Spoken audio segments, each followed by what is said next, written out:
تو ہماری جو بھی ذمہ داری ہو، ہمارا جو بھی کام ہو، اسے ہم بھرپور انداز میں چیلنج سمجھ کے کریں، زندگی میں ڈرنا چھوڑ دیں، گھبرانا چھوڑ دیں۔ دو طرح کی اپروچز ہوتی ہیں۔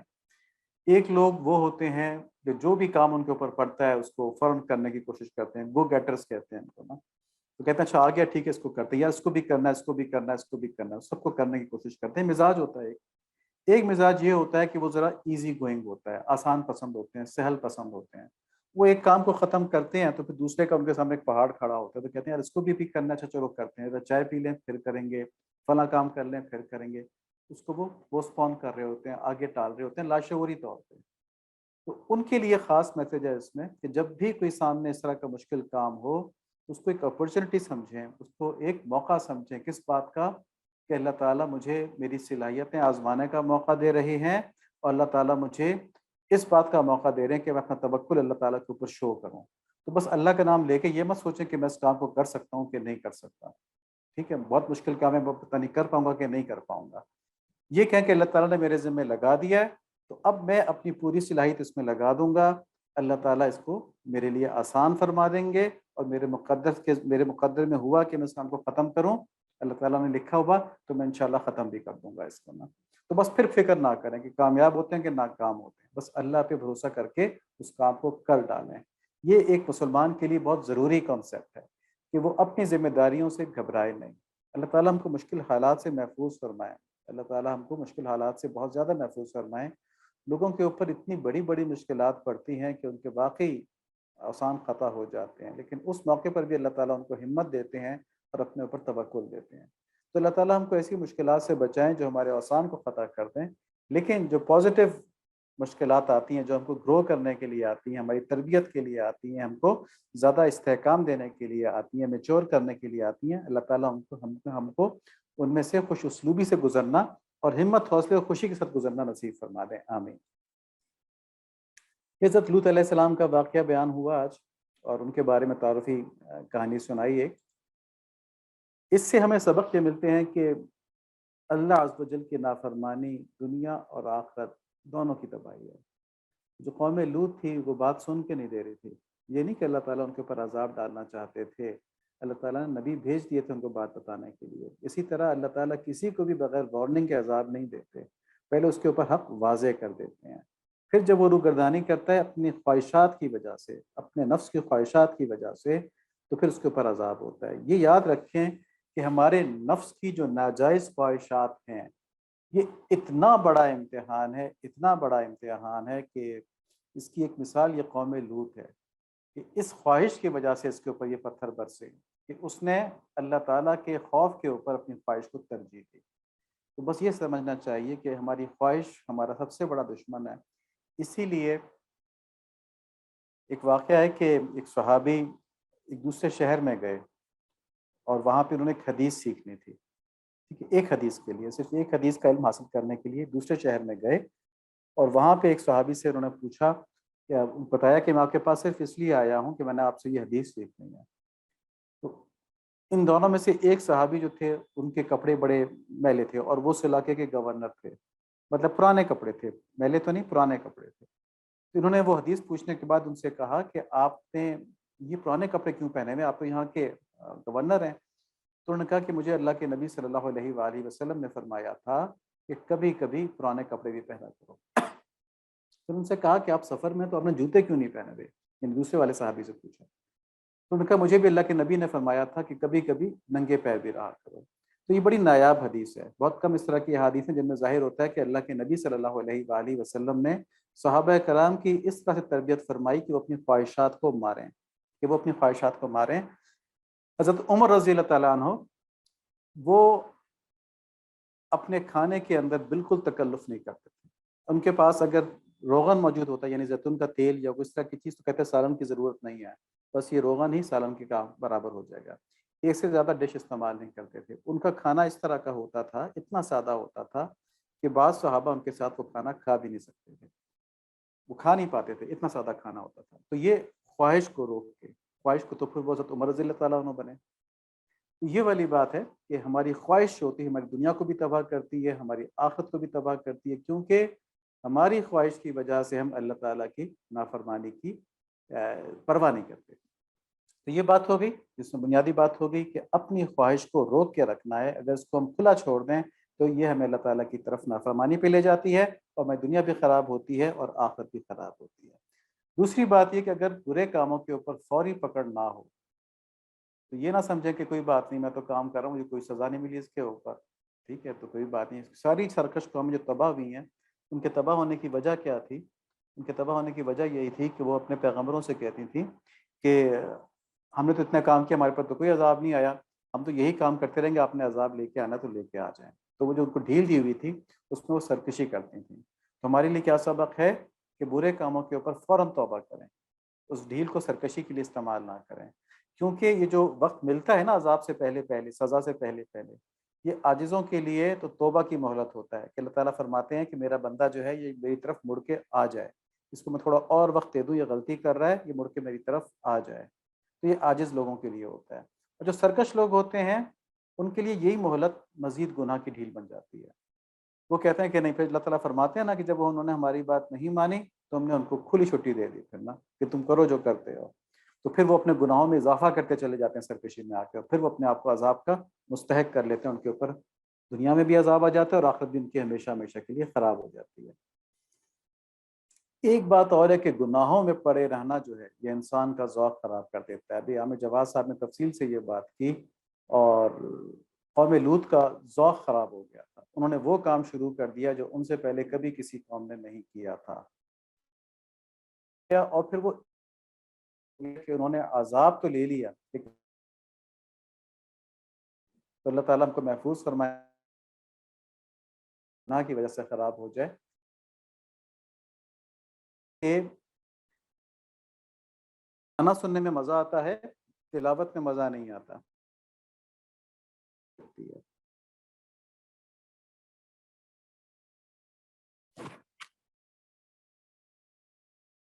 ذوق خراب ہو جائے تو کیا سننے میں مزہ آتا ہے اور تلاوت جو ہے وہ اس کو بوجھ لگتا ہے. تلاوت آ جاتا ہے کہ گانے گھنٹوں سنتا رہتا ہے. ذوق کو درست رکھیں، آمین. ایک اور بات ہے کہ اللہ تعالیٰ عذاب سے سوائے اللہ کریم کی توبہ کی.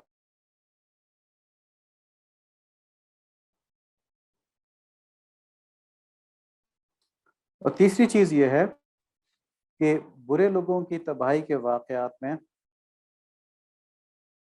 عقل مند لوگوں کے لیے نشانیاں ہوتی ہیں. تو ایک عقل مند آدمی جو ہوتا ہے وہ جن لوگوں نے غلطی کی ہوتی ہے ان کے اوپر جو حالات گزرے ہوتے ہیں اس سے سیکھ لیتا ہے. کہ فارسی کا ایک محاورہ ہے جس کا ترجمہ یہ ہے کہ بے وقوف کی ہے لیکن بہت زیادہ خرابی کے بعد، یعنی تجربے کرتا رہتا ہے کرتا رہتا ہے کرتا رہتا ہے. ٹھیک ہے تو عقل یہ ہمارے پاس سبق تھے حضرت لوط علیہ السلام کی کہانی میں. اللہ تعالیٰ ہماری مدد فرمائے، ہم کو صحیح. ہم بات کریں گے رمضان المبارک کی فضیلتوں کی. اللہ تعالیٰ نے اپنے فضل کے اظہار واقع بنائے ہیں جن میں سے اللہ کریم کی رحمتیں ملتی ہیں. اللہ کریم کے طلبگاروں کو ان اور کی قدر یہ ہے کہ ان کا ذوق و رمضان ہے، ان میں خوب محنت کی جائے. تو اب شعبان انشاءاللہ آج ختم ہو رہا ہے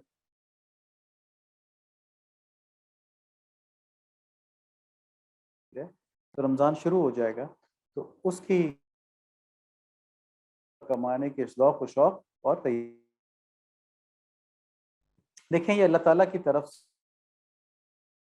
یہ بہت، ابھی ہم دیکھیں گے انشاءاللہ آگے، ایک بہت بڑی نعمت ہے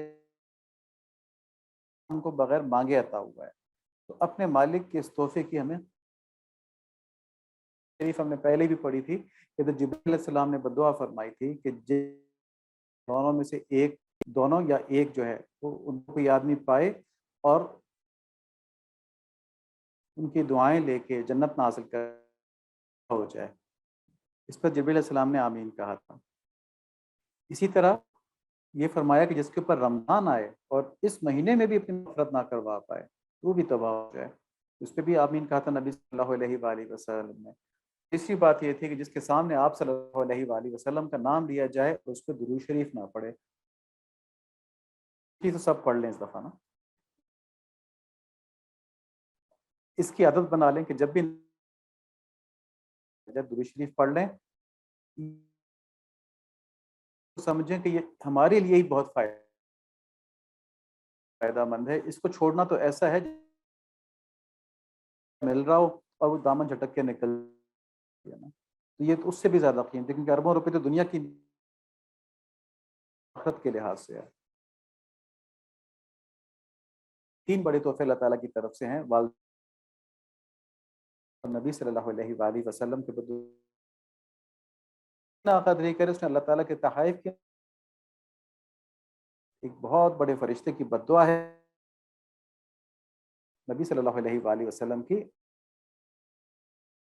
اب رمضان کی قدر یہ ہے کہ ہم اس یہ بھرپور استعمال کریں جس سے ہمیں اعلیٰ تقویٰ نصیب ہوگا۔ آج ہم کوشش کریں گے کہ رمضان کو اپنی زندگی کے ساتھ لنک کریں۔ ایک مہینہ ہے نا، ہر سال آتا ہے، ہر سال آتا ہے، تو اس کا ہماری زندگی سے تعلق کیا ہے؟ تعلق اس کا اس طرح بنے گا کہ ہم سب سے پہلے دیکھیں کہ ہماری پیدائش کا مقصد کیا ہے، ہم کیوں پیدا کیے گئے ہیں۔ تو ہم دیکھتے ہیں کہ اس دنیا میں انسان ایک خاص مدت کے لیے آتا ہے، پھر سب کچھ چھوڑ کر چلا جاتا ہے۔ اس سے معلوم ہوا کہ انسان یہاں شروع سے موجود بھی نہیں تھا اور یہاں ہمیشہ رہے گا بھی نہیں، تو یہ اس کے لیے ایک سفر ہے، یہ دنیا اس کے لیے ایک سفر ہے، یہ منزل نہیں ہے، ٹھیک ہے، یہ اس کا ابوڈ نہیں ہے، اس کی رہنے کی جگہ نہیں ہے، بس یہاں آتا ہے وہ کہیں سے اور اس کے بعد چلا جاتا ہے یہاں سے۔ جہاں آدمی آئے اور وہاں سے چلا جائے تو وہ جگہ سفر کی جگہ ہوتی ہے، وہ اس کی منزل نہیں ہوتی۔ اب یہ کیسا سفر ہے؟ سورہ مومنون کی آیت نمبر 67 ہے، هو الذي خلقكم من تراب ثم من نطفة ثم من علقة ثم يخرجكم طفلا ثم لتبلغوا أشدكم ثم لتكونوا شيوخا ومنكم من يتوفى من قبل وَلِتَبْلُغُوا أَجَلًا مُّسَمًّى وَلَعَلَّكُمْ تَعْقِلُونَ کہ اللہ عز و جل وہی ہیں جنہوں نے تمہیں مٹی سے پیدا کیا، پھر نطفے سے، پھر جمے ہوئے خون کے لوتھڑے سے، پھر وہ تمہیں بچے کی صورت میں باہر لاتے ہیں، پھر وہ تمہاری پرورش فرماتے ہیں۔ کون سی پرورش؟ جسمانی بھی اور روحانی بھی۔ پھر تم اپنی پوری قوت کو پہنچ جاتے ہو اور پھر بوڑھے ہو جاتے ہو، اور تم میں سے بعض وہ بھی ہیں جو اس بڑھاپے سے پہلے ہی فوت ہو جاتے ہیں۔ تو تمہاری زندگی کے خالق اللہ تعالیٰ ہی ہیں، لیکن انہوں نے تم کو اختیار دیا ہوا ہے، تم کو تمہارے اختیار پہ چھوڑا ہوا ہے تاکہ تم ایک مدت معین تک پہنچ جاؤ، ٹھیک ہے، معین مدت تک پہنچ جاؤ تم، کہ جب تمہاری موت کا جو وقت ہے نا اس وقت تک پہنچ جاؤ، اور تاکہ تم عقل سے کام کرو۔ تو اس میں ہمارے لیے کیا پیغام ہوا کہ اللہ تعالیٰ نے ہم کو ایک ادنیٰ صورت سے بنا کے ایک بچے کی صورت میں باہر لے کے آئے، یعنی مٹی سے اور پھر نطفے سے اور پھر جمے ہوئے خون کے لوتھڑے سے بچے بناتے بناتے ہم کو بچے کی صورت میں لے کے آئے، پھر ہماری پرورش فرمائی، جسمانی بھی، ذہنی بھی اور روحانی بھی، اور پھر ہم اپنی ساری کیپیبلٹیز میں، ساری کیپیسٹیز میں ہم ایک قوت کے مقام پر پہنچ گئے جو اس کو ہم نے استعمال کیا، اور پھر ہم بوڑھے ہوئے، اور کچھ لوگ ایسے ہیں جو ہم بڑھاپے سے پہلے مر جاتے ہیں۔ لیکن یہ ساری کہانی جو ہے، یہ سارا وقت جو ہے، یہ کس لیے ہے کہ اللہ تعالیٰ نے ہم کو اختیار دیا ہے کہ اس کو ہم اس کنسیپٹ کے ساتھ گزاریں کہ ہم اللہ تعالیٰ کے بندے، ہم نے اللہ تعالیٰ کے پاس جانا ہے۔ تو یہ عقل سے کام لینے والی بات ہو گئی۔ اس آیت سے ہم کو سفر کے آغاز کے بارے میں معلوم ہو گیا کہ اللہ کریم ہمارے تخلیق کرنے والے ہیں، اور ہمارے جو تخلیق ہے نا، اس سے ہمارا یہ سفر شروع ہوتا ہے۔ اب سوال یہ پیدا ہوتا ہے کہ اس سفر کا انجام کیا ہے؟ سورہ مومنون کی آیت نمبر 115 ہے، افحسبتم انما خلقناکم عبثا وانکم الینا لا ترجعون، کیا تم یہ گمان کیے ہوئے ہو کہ ہم نے تمہیں یوں ہی بیکار پیدا کیا ہے اور یہ کہ تم ہماری طرف لوٹائے نہیں جاؤ گے؟ تو اس آیت میں دو باتیں معلوم ہوئیں، ایک یہ کہ ہمارے اس سفر کی منزل اللہ تعالیٰ کے سامنے حاضری ہے، کیا تم ہمارے سامنے لوٹائے نہیں جاؤ گے؟ تو ہم لوٹائے جائیں گے، اللہ تعالیٰ کے سامنے حاضری ہے، یہ ہمارے سفر کی منزل ہے۔ اور دوسری بات یہ ہے کہ تمہیں عبث نہیں پیدا کیا، کیونکہ تفریحی سفر نہیں، کوئی ایکسکرژن ٹور نہیں ہے کہ جو دل میں آؤ وہ کرو، یہ سفر ایک خاص مقصد کے تحت ہے۔ اور وہ مقصد کیا ہے؟ سورہ ملک کی آیت نمبر 2، الذی خلق الموت والحیات لیبلوکم ایکم احسن عملا وہو العزیز الغفور، کہ اللہ وہ ہے جس نے موت اور حیات کو صرف اس لیے پیدا کیا کہ تمہیں آزمائے تم میں سے کون اچھے کام کرتا ہے، اور وہ غالب اور بخشنے والا ہے۔ تو ہمارے پیدائش کا مقصد کیا ہے؟ کہ ہمیں یہ معلوم ہو جائے، ہم یہ ثابت کر دیں کہ ہم اچھے کام کرنے والوں میں سے ہیں کہ ہم برے کام کرنے والوں میں سے ہیں، کس نے ہم میں سے اچھے سا کام کیے سفر کے اندر اور کس نے برے کام کیے۔ اب سوال یہ ہوگا کہ پھر اچھے کام ہیں کون سے، برے کام کون سے ہیں؟ یہ کیسے ڈیفائن ہوگا کون سا کام اچھا ہے کون سا کام برا ہے؟ کیونکہ ہر ایک کی اپنی اپنی ڈیفینیشن ہوگی۔ اس کے اوپر سورہ ذاریات کی آیت نمبر 56 ہے، وَمَا خَلَقْتُ الْجِنَّ وَالْإِنسَ إِلَّا لِيَعْبُدُونَ، کہ ہم نے نہیں پیدا کیا جنات کو اور انسانوں کو سوائے اس کے کہ وہ ہماری عبادت کریں، تو صرف عبادت کے لیے پیدا کیا گیا ہے۔ اور دوسری جگہ فرمایا سورہ ملک میں کہ ہم یہ دیکھنے کے لیے پیدا کیا ہے ہم نے کہ کون اچھے کام کرتا ہے۔ تو اس کا مطلب یہ ہوا کہ اچھائی جو ہے وہ صرف اللہ تعالیٰ کی عبادت ہے، ٹھیک ہے، اور جو اللہ تعالیٰ کی نافرمانی کرے، عبادت سے منہ موڑے، وہ برائی ہے۔ تو بڑی کلیئر ڈیفینیشن آ گئی کہ جو اللہ تعالیٰ نے کہا ہے اس پہ عمل کرنا عبادت ہے، اور جس سے اللہ تعالیٰ نے روکا ہے اس کو نہ کرنا برائی ہے، ٹھیک۔ اب ہمارا سوال یہ ہے کہ اللہ تعالیٰ ہمارے بنانے والے ہیں، اور ہماری منزل کیا ہے کہ ہم ان کے سامنے حاضر ہوں گے، اپنا حساب کتاب دیں گے، ہم نے اچھے کام کیے کہ برے کام کیے، اور ہمارا جو انجام ہے دوزخ کا یا جنت کا، وہ کس چیز پہ منحصر ہے کہ ہم نے اپنی زندگی میں بندگی کی کہ نہیں کی، یعنی ہم نے زندگی میں عبادت کی کہ نہیں کی، یعنی ہم نے زندگی اچھے کاموں میں گزاری کہ برے کاموں میں گزاری۔ تو یہ بات تو بڑی واضح ہے۔ تو پھر اتنی بڑے انسانوں کے جو گروہ ہیں یہ کیوں ناکام ہو جاتے ہیں، کیوں دوزخ میں جاتے ہیں، یہ بندگی کیوں نہیں کر پاتے؟ اس بندگی میں رکاوٹ کیا ہے؟ ہم دیکھتے ہیں، جو پہلے بات کی تھی کہ اپنے ناجائز خواہشات پر عمل کے اختیار کو استعمال کرنا، یہ سب سے بڑی رکاوٹ ہے، ٹھیک ہے۔ اللہ تعالیٰ نے اختیار دیا نا ہم کو، اللہ تعالیٰ نے زبردستی نہیں کی ہمارے ساتھ کہ تم نے بس یہی کام کرنا ہے۔ آدم علیہ السلام کو اللہ تعالیٰ نے اختیار دیا تھا کہ تم نے یہ پھل نہیں کھانا، حکم آ گیا تھا نہیں کھانا، اختیار دیا تھا کہ کھا سکتے ہو تو کھا لو، رکنا چاہتے ہو تو رک جاؤ، زبردستی نہیں تھی۔ آدم علیہ السلام نے وہ پھل کھا لیا، ٹھیک ہے، وہ خوشہ گندم کھا لیا، تو پوری انسانیت کا امتحان شروع ہو گیا۔ تو حضرت تقی عثمانی صاحب جو فرماتے ہیں نا کہ معصوم تھا نہ وقف سجود و دعا تھا میں، خوبی میری یہی تھی کہ اہل خطا تھا میں، کہ انسان کے اندر خطا کرنے کی صلاحیت موجود ہے، فرشتوں میں یہ صلاحیت نہیں ہے خطا کرنے کی، انسان کے اندر ہے۔ تو اب انسان کا جو امتحان ہے، اصل امتحان ہے، وہ یہ ہے کہ اپنی ناجائز خواہشات کو روک لے، اس اختیار کو استعمال نہ کرے، اور اللہ تعالیٰ کی اطاعت کو اختیار کرے، یعنی اپنے ایک اختیار کو روک لے جو اس کو نافرمانی کی طرف لے کے جا رہا ہے، اور دوسرے اختیار کو استعمال کر لے جو اس کو اللہ تعالیٰ کی فرما برداری کی طرف لے کے جا رہا ہے۔ یہ امتحان ہے، لیکن یہ سمپل نہیں ہے۔ اگر سمپل ہوتا تو سب لوگ ایسا کر لیتے، ایسا لوگ کر نہیں پاتے۔ کیوں نہیں کر پاتے؟ کیونکہ اس امتحان میں اللہ تعالیٰ نے انسان کے دو بڑے سخت دشمن پیدا کیے ہیں۔ ایک اس کا نفس ہے جو اس کے اندر ہوتا ہے، جس کے اندر ناجائز خواہشات ہوتی ہیں اور اس کو برائی پر اکساتا رہتا ہے، اور دوسرا شیطان ہے جس نے کہ وعدہ کیا تھا کہ میں بنی آدم کو اللہ تعالیٰ کی طرف نہیں جانے دوں گا، ان کے آگے سے آؤں گا، ان کے پیچھے سے آؤں گا، دائیں سے آؤں گا، بائیں سے آؤں گا۔ ان میں سے اکثر کو اللہ تعالیٰ سے کہا تھا اس نے کہ ان میں سے اکثر کو آپ شکر گزار نہیں پائیں گے، تو یہ وہ ہمارا دشمن ہے۔ تو ان سے بچنے کے بارے میں سورہ یوسف کے اندر نفس کے بارے میں بتایا گیا ہے، آیت نمبر 53 ہے، وَمَا أُبَرِّئُ نَفْسِي إِنَّ النَّفْسَ لَأَمَّارَةٌ بِالسُّوءِ إِلَّا مَا رَحِمَ رَبِّي إِنَّ رَبِّي غَفُورٌ رَحِيمٌ، کہ میں اپنے نفس کی پاکیزگی کا دعویٰ نہیں کرتا، بے شک نفس تو برائی کی تلقین کرتا ہی رہتا ہے۔ ان النفس الامارۃ بالسوء، کہ نفس برائی کی تلقین کرتا ہی رہتا ہے، الا ما رحم ربی، لیکن اس کو نہیں ہو پاتی یہ برائی کی تلقین جس پر کہ اس کا رب رحم کرے، ٹھیک ہے۔ تو جس پر رب رحم کرتے ہیں اس کے اوپر نفس کا روز میں زور نہیں چلتا، تو میرے رب یقیناً بہت مغفرت کرنے والے، بہت مہربانی فرمانے والے ہیں۔ تو یہ سورہ یوسف میں پتہ چلا کہ نفس دشمنی کرتا ہے، لیکن جس پر اللہ تعالیٰ کا رحم ہو وہ اس دشمنی سے بچ جاتا ہے۔ سورہ اعراف کے اندر آیت نمبر 200 ہے، وَإِمَّا يَنزَغَنَّكَ مِنَ الشَّيْطَانِ نَزْغٌ فَاسْتَعِذْ بِاللَّهِ إِنَّهُ سَمِيعٌ عَلِيمٌ۔ آپ کو اگر کوئی وسوسہ شیطان کی طرف سے آنے لگے تو اللہ کی پناہ مانگ لیجئے، بلا شبہ وہ خوب سننے والے اور خوب جاننے والے ہیں۔ تو شیطان کے خلاف کیا کہا اللہ تعالیٰ نے کہ اللہ تعالیٰ کی پناہ مانگ لیں۔ نفس کے خلاف کیا کہا کہ اللہ تعالیٰ کا رحم جو ہے اس کی طرف متوجہ ہو جائیں۔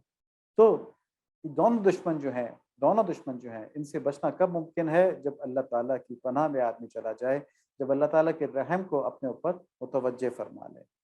تو اللہ تعالیٰ نے ہمیں دو بڑے عظیم و شان دشمن دیے ہیں، لیکن ان سے بچنے کی ہمیں جگہ بھی بتا دی ہے، وہ یہ کہ اللہ تعالیٰ کی رحمت کی چھاؤں کے اندر آ جائیں۔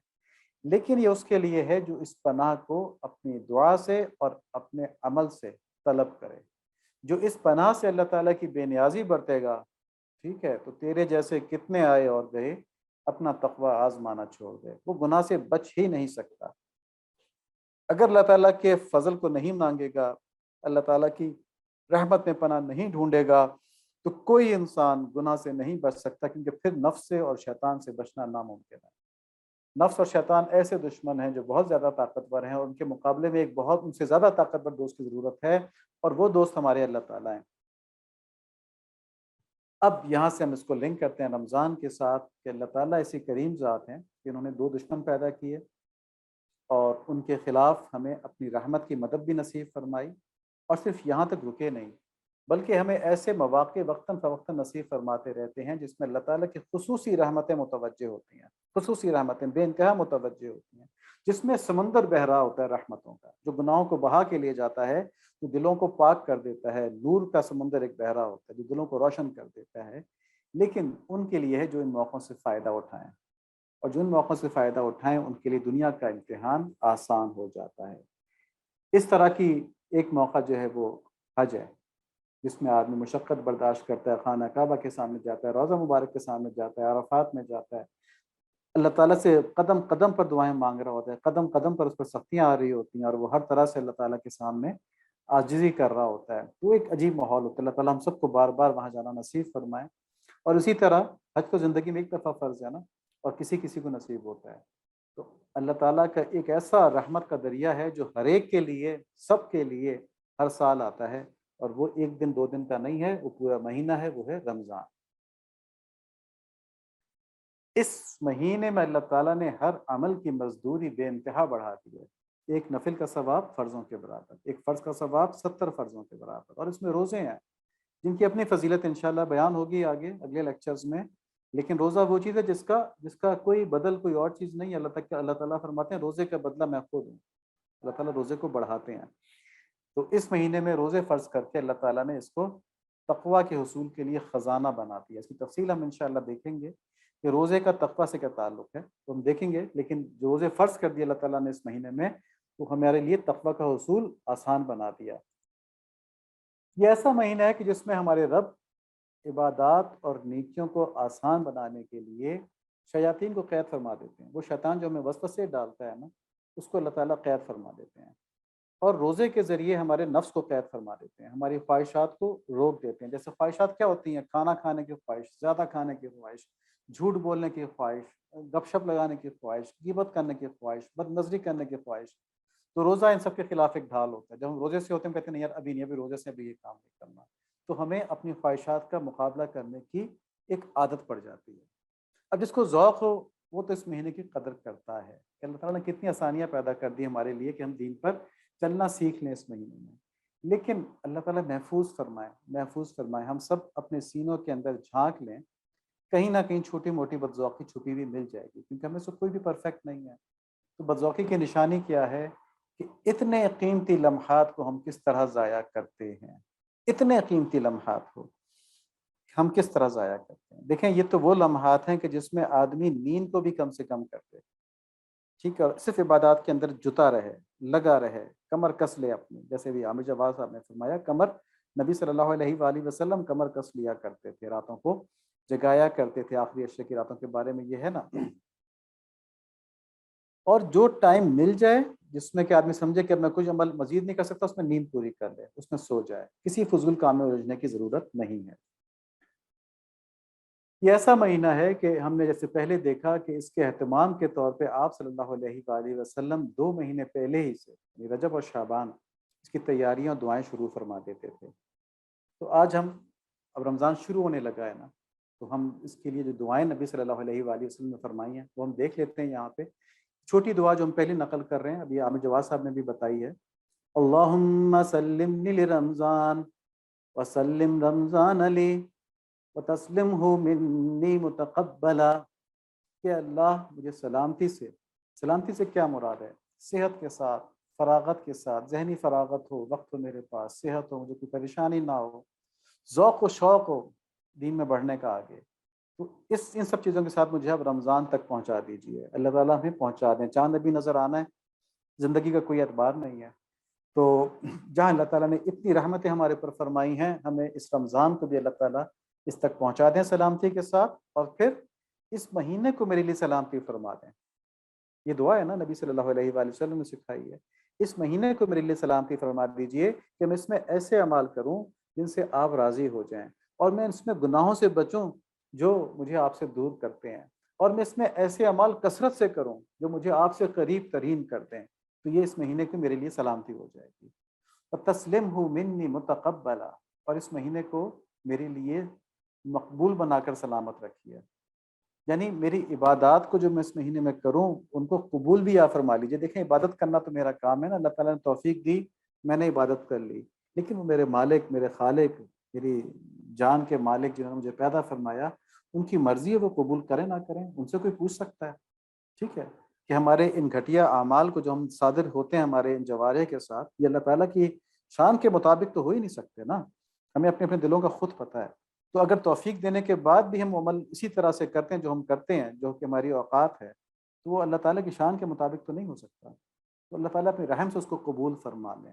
تو جو آخری حصہ ہے وہ یہ ہے کہ یا اللہ جتنی بھی توفیقات آپ مجھے دیں ان کو میں پورا طرح استعمال کر لوں، اور پھر اپنے فضل سے آپ ان کو قبول بھی فرما لیجیے۔ تو یہ دعا ہے، یہ ہم انشاءاللہ جیسے بتایا تھا کہ پوسٹ بھی کر دیں گے، سب یاد کر لیں ترجمے کے ساتھ، اور اس کو مانگتے رہیں، اور رمضان کے دوران بھی مانگتے رہیں، کیونکہ اس میں سلامتی کی دعا ہے نا کہ رمضان میں مجھے سلامت رکھیں، رمضان کو میرے لیے سلامتی فرما دیں، اس کو قبول فرما لیں، تو رمضان کے دوران بھی مانگتے رہیں۔ نبی صلی اللہ علیہ وآلہ وسلم رمضان کے قریب اس دعا کو بڑی خصوصیت سے مانگتے تھے، اور اپنے متعلقین کو یہ اس طرح یاد کرواتے تھے جیسے قرآن شریف کی کوئی آیت یاد کرواتے تھے، اس لحاظ سے یہ دعا بہت قیمتی ہے۔ اسی دعا کا ایک اور وہ بھی ہے جس میں یہ دعا شامل، اس کے علاوہ اور بھی چیزیں ہیں، میں اس کا ترجمہ پڑھ دیتا ہوں یہاں پہ وقت کی کمی کی وجہ سے۔ اے اللہ رمضان کا مہینہ قریب آ گیا، اب سب لوگ اس پہ آمین ساتھ ساتھ کہتے جائیں۔ بس آپ اس مہینے کو میری سلامتی کا ذریعہ بنائیے، اور مجھے اس مہینے میں گناہوں سے محفوظ فرمائیے، اور میری طرف سے اسے سلامتی والا بنائیے، آمین۔ اے اللہ مجھے صبر اور اجر کی امید کے ساتھ اس کے روزے اور تراویح کی توفیق عطا فرمائیے، آمین۔ اور اس مہینے میں مجھے کوشش کرنے کی، محنت کرنے کی، طاقت کی اور چستی کی توفیق عطا فرمائیے، آمین۔ اور مجھے بچا لیجیے اس مہینے میں اکتاہٹ سے، تھکنے سے، سستی سے اور اونگنے سے، اور اس مہینے میں مجھے شب قدر نصیب فرمائیے جس کو آپ 1000 مہینے سے بہتر بنایا، جس کو آپ نے 1000 مہینے سے بہتر بنایا ہے، اللہم آمین۔ ایک جامع دعا ہے، اس کا بھی ترجمہ انشاءاللہ وہاں پہ نقل کر دیں گے، پوسٹ کر دیں گے، تو اس کو بھی دیکھ دیکھ کے پڑھ سکتے ہیں۔ ایک تیسری دعا ہے، اے اللہ ہمارے پر رمضان کے مہینے کو امن، ایمان، سلامتی اور اسلام، عافیت، بیماریوں کی دوری کے ساتھ، اور نماز، روزے، تلاوت قرآن کی مدد کے ساتھ بنا کر شروع فرما دیں۔ ٹھیک، یعنی یہ سب چیزیں ہمارے ساتھ، ان کی مدد اللہ تعالیٰ بنا کے ہمارے ساتھ اس مہینے کو ہمارے ساتھ ان کے ساتھ شروع فرما دیں۔ اے اللہ ہمیں رمضان تک سلامتی سے پہنچا دیں، اس کی بات پہلے ہو چکی، اور اس مہینے کو ہمارے لیے سلامتی بنا دیں، یہ بات بھی ہو چکی، اور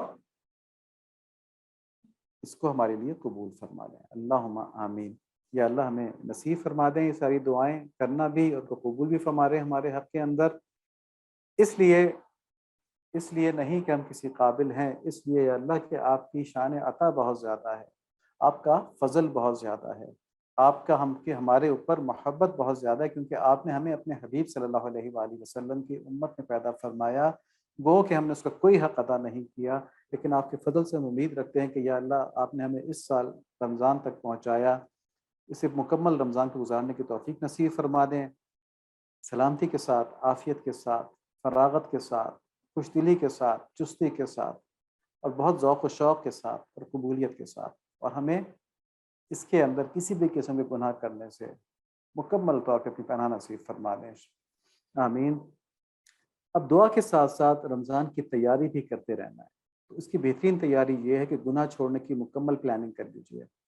یہ بہتر یہ کہ بھی ٹائم ہے نا، آج کا وقت نکال کے کچھ ایک آدھ گھنٹہ نکال کے ایک چارٹ بنا لیں، دیکھ لیں کہ 24 گھنٹے میں آپ کے کون کون سے غیر ضروری کام ہیں، تو ان کو آپ مائنس کر دیں زندگی میں سے نا۔ یہ یوٹیوب کے اوپر، ٹویٹر کے اوپر، سیاست کے اوپر، واٹس ایپ کے اوپر، ٹھیک ہے، تو یہ چیزیں ہو گئی، ٹی وی کے اوپر، زیادہ نیند کرنے کے اوپر، ٹھیک ہے، بلا وجہ کسی سے گپ شپ کرنے کے اوپر، ان سب کو مائنس کر دیں نشان لگا لگا کے، پھر دیکھیں سے کتنا ٹائم بچتا ہے، اس سب ٹائم کو تلاوت پہ لگا دیں۔ تلاوت قرآن شریف جو ہے یہ رمضان کی بہت بڑی عبادت ہے، اس پہ انشاءاللہ اگلے ہفتے بات ہوگی، تو اس کے اوپر خاص طور پہ توجہ دیں، اور سارا جو غیر ضروری کاموں سے وقت بچتا ہے اس پہ لگا دیں، اور جو ضروری کام ہے ان کو رمضان سے پہلے کرنے کی کوشش کریں۔ اب تو وہ وقت گزر گیا بہرحال، لیکن ہم پہلے سے یہ بات کرتے آئے ہیں، ضروری کام آئندہ سال کے لیے نیت کر لیں کہ ہم اس کو رمضان سے پہلے کرنے کی کوشش کر لیں۔